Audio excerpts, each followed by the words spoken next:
So the ingredients for sugar-free mini cheesecake for the crust will be 200 grams of almond flour, 4 tablespoons or 60 grams of melted butter, 1 tablespoon of erythritol. I'm using erythritol, but you can use any sort of healthy sugar substitute, and a pinch of salt. For the filling, we will need 300 grams of cream cheese. I'm using whole cream, but you can also choose low fat. 2 eggs, 2 tablespoons of lemon juice, and I will grate the zest of the lemon, which will make approximately a heaping teaspoon of lemon zest, 4 tablespoons of erythritol, 20 drops of stevia, flavor free, or you can add whatever flavor you like, and 1 teaspoon and a half of vanilla extract. So I will start by preparing the crust, and we will add the melted butter, 60 grams, to the 200 grams of almond flour, and I will add the 1 tablespoon of erythritol and a pinch of salt. That's all for the crust, and then I'm going to mix it very well until it hardens and starts to be consistent. So now we see, and now the butter started to be well distributed over the almond flour, and at some point you will need to sort of knead it. You're just gonna need to make sure that it makes good dough that will look a little bit like that. It's never gonna be really sticking together because it's just butter and the almond, but this should do it. We'll just keep on kneading and mixing well until we can make a ball out of it. This is how it's supposed to look like.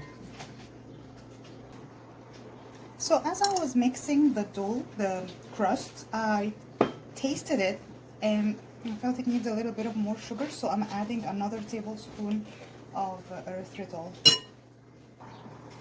So I am done with the crust here, so I'm going to start to prepare my muffin pans. I have here parchment cups just to avoid having them sticking.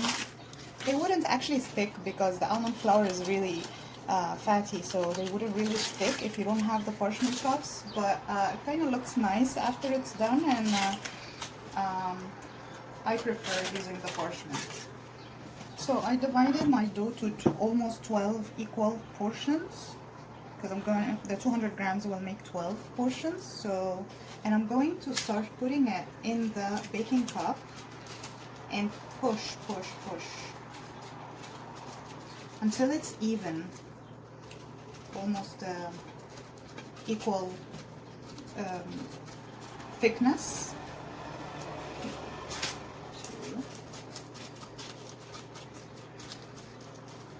And I'm going to do the same for the 12 baking cups. So this is how it looks like at the end. I just wanted to give you a close-up on how I put the crust in the baking cup.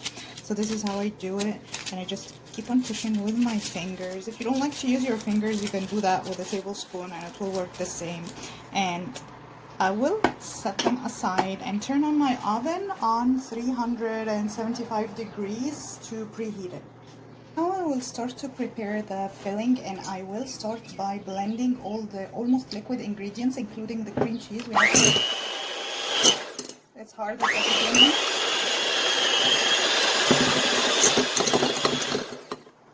And then I'm gonna add the eggs. It will make it easier.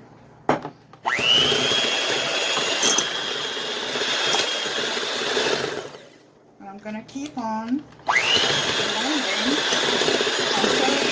until it's completely blended. Now it's a bit softer, here.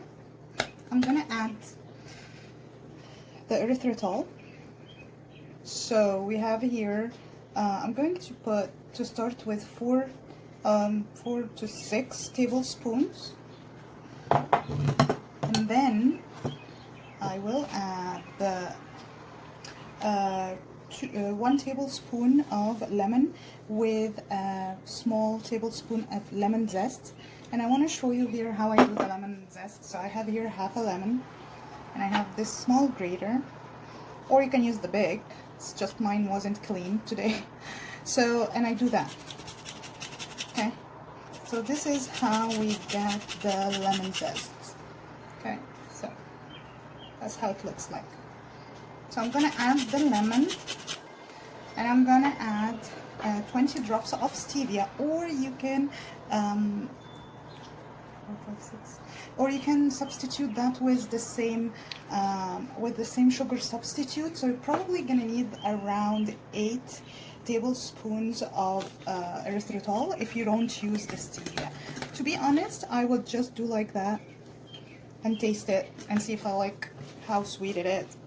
But if you don't like to do that, I think 8 tablespoons of erythritol, or 4 to 6 plus 20 drops of stevia will have the filling sweet enough. Now I'm gonna blend again until it's completely. So now it looks all nice and blended, and I added a little bit more of the lemon zest. You know, it really depends on your preference. I like it a little bit zesty. And I will now add the final ingredient, and that's a tablespoon of vanilla extract.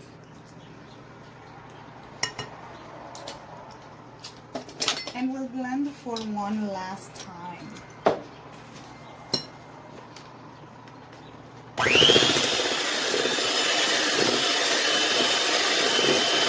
Now the filling is ready.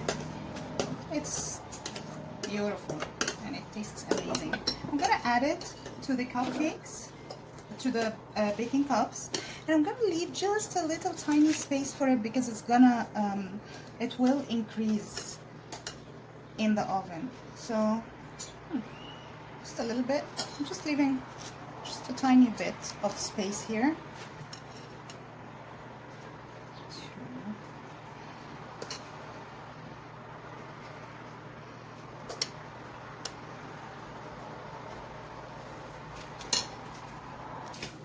So here we did the 12 mini cheesecakes. They are ready to go into the oven, and I will leave them in the oven for 15 to 20 minutes. It differs from one oven to the others, so you need to keep an eye after minute 15 and see when it becomes a little bit golden on the top. You will know that it's ready. I don't think you need to go over 20 minutes in any type of oven because it's really almost cooked, all of it. So I'll go put it in the oven and we'll show it to you after it's cooked. Here are my mini cheesecakes. Excuse Chico, he's excited about my cheesecake as well. So here you go. It's really hot, so I'm just leaving it be, but honestly it took like 25 minutes to cook. Don't mind the black stuff, it's just on the paper. And I'm going to leave it in the fridge for, usually I'm not that patient, so I'll leave it for an hour. You can also put it in the freezer to eat it faster.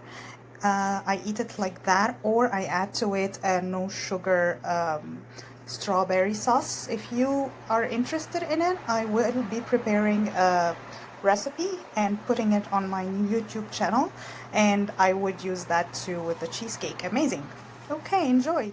So it's been an hour, and I wanted to show you how it looks like after it's been an hour in the fridge. And amazing. That's how it looks like. It's holding together very well. Okay, and that's how it looks like from inside.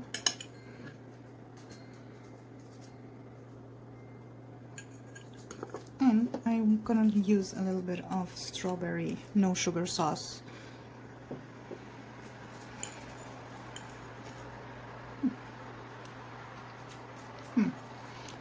Enjoy, guys.